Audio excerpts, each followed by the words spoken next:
Hi, my name's Arnie McCall, and I am now a pastor of a ministry here in Pensacola, Florida. Been working in the ministry now for a little bit over a decade, but that hasn't always been my story. My story goes back to a kid who grew up in a broken family.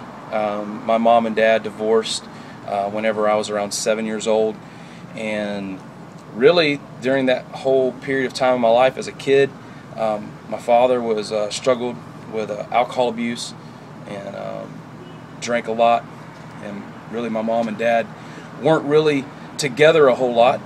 And so it was one of those times in my life as a child where you don't realize just how insecure you are and how much insecurity is really being put into your life. And so my mom and dad divorced whenever I was 7, and I grew up the next several years of my life really having no idea who I was. But later on down the road, my mother remarried, and my stepdad came into my life, and he really took me under his wing and didn't treat me like a stepchild in any kind of way. He just loved me like his own son. And today we don't have a relationship that's weird or awkward. It's like he's my dad.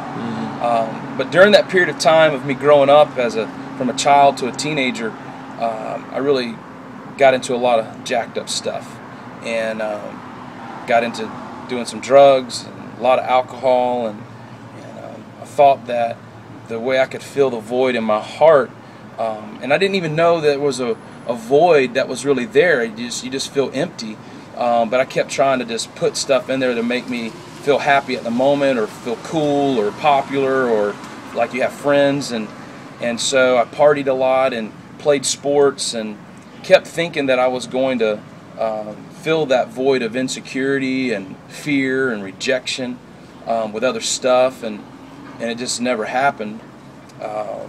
Ultimately, I grew up through my high school years trying to chase some dream of feeling like I had it all together, but ultimately I didn't have it all together. And there were times that a lot of people don't even know this, I don't even really talk about it, but there were times in my life where I wanted to commit suicide.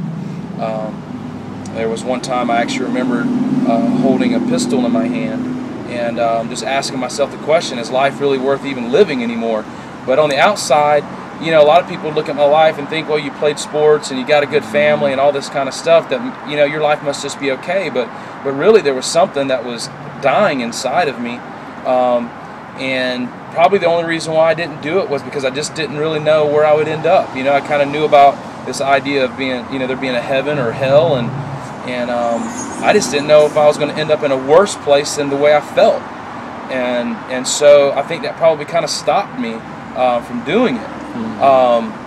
But it didn't stop the pain, it didn't stop my struggle, it didn't stop the habits that I had in my life that were really destructive. And it wasn't until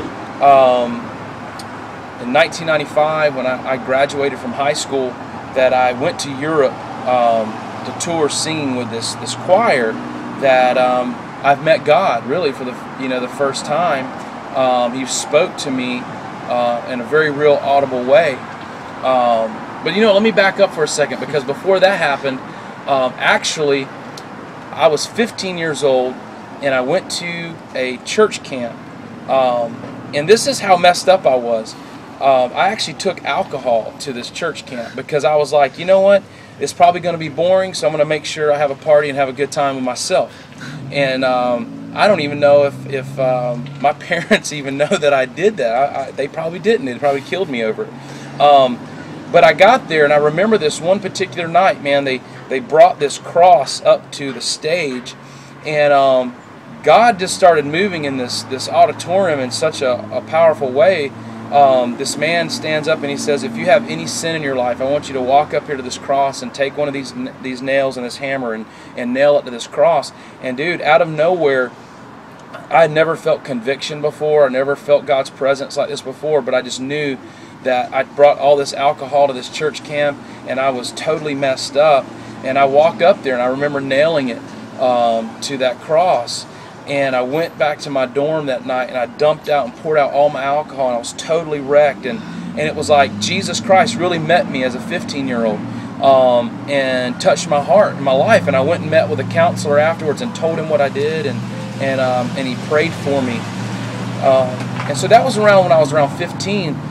But from the time I was 15 till I graduated from high school, I kind of hit this roller coaster where I just started kind of going up and down with a lot of struggles again and trying to really wrestle with my identity.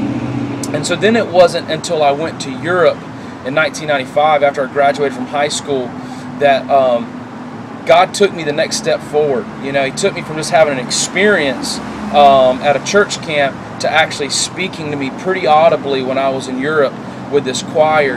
And I walked out of a cathedral one day where we were singing, and I saw a number of teenage kids outside of this cathedral, and they were drinking and just kind of being loud and rowdy, and they started making these obscene gestures to the girls on our bus, and it was like the Holy Spirit just pressed pause for a minute, and I looked at them, and He said, "Arnie, that's the way you've been living your life back home, and I want you to go back and reach those kind of people for me."